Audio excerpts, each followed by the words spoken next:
Welcome to Femme House Radio, Yulia. It is awesome to have you. I love your music. I love it. Thank you. Thank you so much.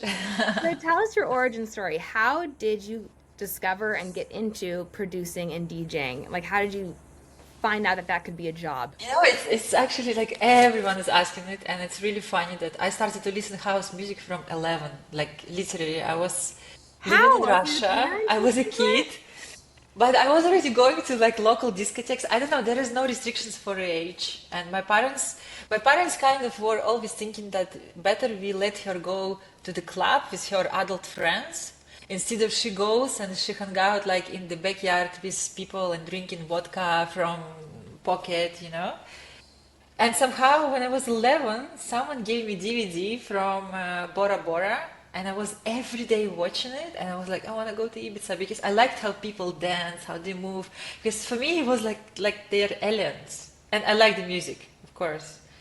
Yeah, and then in the age 15, I got in the car accident, and then I was in the hospital, and I had a CD player with a lot of like Ministry of Sound, Defected, all these like iconic labels. I was listening, and I was like, this music makes me to move, to heal. I don't want to complain that I had like accident or this and that. I want to live. I want to move, and I want to be someone who like no one else. And in my city, there's obviously no DJs. It's a very small city. Everyone is now like, how did she do it? How it came to her mind, even. That is incredible. Yeah. And so And if you were listening to it at 11, like where was the first time you heard? I mean, I'm from Eugene, Oregon, this tiny hippie town where they only have like jam bands. I didn't discover electronic music till college. Like who showed you your first, how did you, so there was a disc which you remember this track Bent Always, which is like Bent Always. You understand, right? Which track? No? band, Is the you're gonna love it because it has a lot of chords and band Alvis? yeah. Ooh, I don't know. Okay, and then there was this track Lazy from Express Lazy. Okay. But you got a lazy. For sure Okay. you know. For sure you know. For sure you know. These two tracks, they just so classy, so like just classic house music. They could fit any type of people, any taste. So I could like rap, but I would hear this track. And also it's also what I feel also about your music, and I guess I try also to show it in my music. I only all about happy music, uplifting. I never could make a like this like deep melodic depressive Yeah, record. I I'm never could. obsessed with you. I truly believe that I have to believe that the direct I mean, man, I've been to so many festivals where like the energy is so masculine and dark and heavy, and I'm just like desperately searching for something light, something euphoric, like something to make me feel good, something with chords, something with some melody, something with some melodic information. And Groovy. I do feel like that's starting to I don't know, come back around. Like I feel positive that music in general is heading in that direction. Fingers crossed. But Yeah. folks like you and like Jade from Dear Jade, and I think it's just really important that you exist. No, and I actually see that it's changing. Also, I see that those people who play more dark music, people right now on the dance floor, they look at the visuals and they just like this. But when like we started to play, people like dance. People aren't So like, yeah, yeah, yeah. completely. But again, like, not every DJ can do that because most of the DJs I know, they actually very dark in their mind and they enjoy it. They enjoy suffering, especially men. They love to suffer. I don't know, they laugh, and that's why they make such dark music. Yeah, I That's feel why. that. So Oh, I yeah, totally feel that. So tell us about your label Accept. Do you release your own music on your label? And when you're signing other people, what are you listening for when deciding to sign an artist? definitely I release my own music, and I think the purpose is of it like grow the label and just release my music on my label because right now I learned everything about PR, marketing, this and that, and actually many big labels don't do what I do right now, I bet. even like in terms of pitching and knowing contacts of like the Spotify people and this and that. But Wow, so you're doing all of that? I mean, I have also my team, of course. I have an Yeah. A&R and my management, they're all involved in it. Yeah, of course. But I just like to know everything. I don't Yeah. know. I'm a Capricorn. By the way, what is your zodiac? I I love this. always ask people. Um, I'm a Leo. Leo, oh, as you just had the birthday, or it's coming. Yeah, It's your month. it's in what is today? It's the 19th. Yeah. Okay, yeah. And yeah, so basically I'm Capricorn and I like to keep control under everything. So that's why I also need to know everything.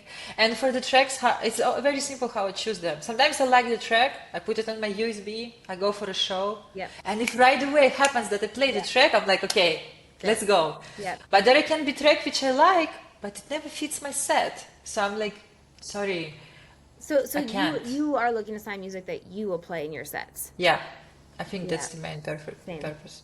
I think Same. like Damien Lazarus, for example, that's what he does with Yeah. Kristan Rebels. That's It's how he brilliant. tests, he tests, he tests, and he Yeah. decides. I know. I think Yeah, that you have to test it when somebody sends me a demo. I'm like, you got to give me a downloadable version so I can test it because that's how I'm gonna know. yeah. But Um, I think it's very important because your label is not only just a label, it's also representing your taste and your sound. yeah. That's why if you don't play a track, what's the point to release it? You will confuse completely everyone. Totally. And I already confuse this shit out of people because the albums I make are not anything that I can even DJ. No, their DJs will like their songs. Like I make it's electronic music, but it's not dance music. And so I really wanted to start a label that was just for the dance floor. It was just music that was for the purpose of the experience of dance floor, not for streaming, not for. And so it became really important to sign records that also, stood for that. Because Yeah. oh my God, so many people come to my shows and will be like, play your Taylor Swift remix. And I'm like, Yes, I know. I'm never, ever going to play I it. know. They Oh show on my the phone, God. like, play this track, which is like, I'm like, guys, this is from album, like, I can't. And Yeah, they yeah, stay for 2 hours and asking. it's 2 in the morning at Space. I'm not, or at Fabric. This is not how, like, what the, it's so, oh man. And it's not, I don't, I don't know. I never know how to deal with that because I feel bad. Sometimes I get mean messages like, I waited all night and I paid money and you didn't play the one song I wanted to hear. And it's like, I'm a Yeah. DJ. Like when I go to play a club, I'm a DJ. I don't consider myself an artist, And when I go to play a festival, I think of myself more as an artist, but there's a difference there, And it's interesting, especially in the US. People do not understand that. The culture is like definitely hasn't. But we can also understand it because, they listen this particular song on Spotify, they buy tickets, they come to see you play. So, I yeah, know that's it's. I the get. I that's get. that's our job. We just Yeah. have to admit it. Yes. Yes. Yes. I love that. Yeah. Okay. Tell us about your line of T-shirts. This merch line that you had that is Yeah, hilarious. I just started merch because again, like we talked about, maybe no, we didn't today about phones. It's a current issue because Yeah. I like to make people dance. Actually, I have this kind of thing. If I play one track, people dance like crazy. Then I play second track and people don't dance like crazy. I start to freak out.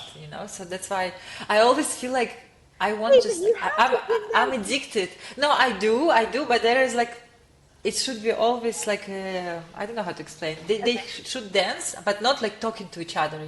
Okay. That's what I mean. Because Yeah. sometimes I see that it happens, and Yeah.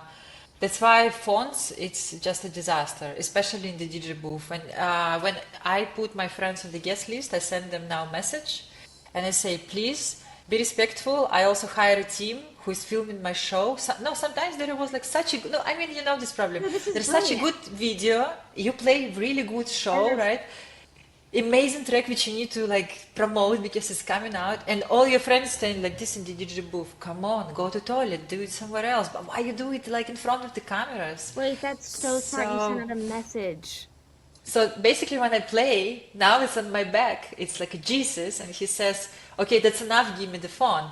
And actually, now all my friends, when they stay in the digital booth, they really afraid to take the phone in their hands. And when I finish my set, they're like, Oh my God, your t-shirt is hilarious. And I didn't want to make any videos. Sorry, I didn't make any videos of you because I was so ashamed to take phone in my hands and Oh, stuff so like is this. that why it's on the back? Yeah, So it's on that the back. people, Yeah. that is so brilliant. I saw that. I will bring it for you to Burning Man and I when I see I you. I went and was looking at your merch and I was like, this is the most brilliant, most amazing piece of merch. And also now it's even more brilliant the fact that so the people behind you and you're are not it's you're messaging those people. Dude, whenever I turn around and somebody's like this Yeah. emailing, I'm like, I want to just slap their fucking phone out of their hand. Yes. But I think also for people who buy the t-shirt, they dance on the dance floor, someone Yep. behind, they see Yep. the message and then they just start to dance. They stop I think using that is phones. brilliant. I love that. Also, I love that it's Jesus. I think that's so funny. Okay. What is your favorite club or festival you have ever played, if you have one? Oh, also, I know this is this so hard. question I'm like, the everyone next is question's even asking. harder, so prep yourself. Yeah. I don't know, it's just like I've been pretty lucky playing good festivals around the world and like I guess everyone else. And I would say I love to play in Berlin because Really? Berlin is so special because like in Berlin I don't need to think like, oh, like maybe I need to play more groovy or I need to feed these people or maybe because I open for this DJ. In in Berlin you can be completely yourself and everyone who come in What? club, Dude, yes, this was no? not my experience in Berlin. Are you Where kidding? did you play? Where Oh did my you God, I play? played now like 3 or 4 times and you okay, first of all, you're joy. And I feel like joy is not a thing there. Okay, did you play in Watergate? That's why, maybe. No, I played No? Watergate and I played. That's why, because it's very touristic and it's kind of like the most mainstream club, I think, and touristic now. Oh yeah, I mean I Because if you play like Kater Blau or like all those underground clubs, it's absolutely insane. And they always give you at least 3, 4 hours, which is for you is perfect to take people on the dude, journey. And totally. Wait, so you feel like you can? Wow, because I played. I mean, let me see the club I recently played. I actually the girl who I played the girl who opened for me at the last place I played in Berlin. I was blown away by her. She was really like she set me up so well, and I was like, oh man, this doesn't happen in the U.S. It was awesome. yeah, and that's also something about Berlin that you always know that someone who will open and close after you, they will be very professional. They will do their job really good. So Yeah, that never I don't know. happens I here. just feel like it's always perfect there for me. Have you heard of Ritter Bootskut? Yeah, Rizerbutsky. It's also like kind of Watergate, yeah. But I actually had one of the times, like one of the best shows of my life in Rizerbutsky. I guess I it mean, also I had to depends. because I was playing 4 to 6, and I have a piano with me, but I don't know if some sets I'll play it the whole time, some sets I'll never play it. It just depends on what I'm playing. I have no idea until I show up to the club. And afterwards, somebody, comes up to me like, I came here from London. I'm so disappointed that you didn't play the piano enough. And I'm like, No, they were just fucked up. Yeah, I was like, like, you know that man, those people they're just too high. Berlin is a tough crowd for me. I'll tell you what. So that's great to hear that somebody who's full of joy can have a good time. And for the festival, then I will say Fusion. I played at the Fusion. It's again Germany, and it just blown my mind so much because also every stage has an insane sound system, insane. And from the first second the dance floor is open until last second, every because there is like around 8, it's always right over full, and everyone mostly taking mushrooms. I don't know if you can No, say you can here. absolutely say that, and that is Yeah. makes all the difference in the world. That is a drug that brings dance floors together. I totally support that versus like a Yeah. Coke or a Speed. It's a different, yeah. And there is a lot of funny messages and all this like designs of stages and I don't know. To me, like I think after played it the first time, I was like for maybe a few weeks just shocked, because I had like a sound healing because I Wow. just heard really good music. Like every single DJ was just like so good. I don't know. Wow. Okay, you're like I'm going. I have to just go and experience it. Final question. If you could book your dream lineup, who would be on the lineup with you? That's going to be a big mess. It would be such a big mess of styles, and DJs. It's Good. insane. Okay, I have my So it would be Carl Craig, Hiroko Yamamura, Marcel Detman. I mean, it's all like super classic techno house Chicago DJs, you know. Yourself, Oh gosh, you're so only if it's a I DJ. have to say it, Only sorry. if it's a DJ set. That would be I would We would die. do back to back, you know. We would do like they would play and then we do like close them back to back. I think it's enough. And I everyone mean would that's have a like great. 4 hours That's set. yeah, everybody gets a 4 hour set. Oh, I would buy a ticket to that. I hope that you get to do that for your maybe like a label showcase one day. Well, thank you so much for being a guest on Femme House Radio. I truly, me and my husband are obsessed with your music in our house, and I feel so. It just inspires me to know that there is another amazing producer and another amazing female producer out there making this music and inspiring other people. And I know that this is something I should not comment on because it's your looks, but your hair is incredible. Do you know how many times I've been like, I've thought about cutting all my hair off because of how amazing your bob is. This is But totally. I actually want to grow. I'm already so tired of this short hair. It's No, so good. It's so good. everyone, I don't know. Oh my, I'm obsessed with it. I mean, not nearly as Okay, important as the good music you make, but just side note. Anyways, thank you so much for thank being you, here. thank you, my We're huge love. fans of Fun House, and we are here to support you in every way possible. Thank you. Bye. Okay, so we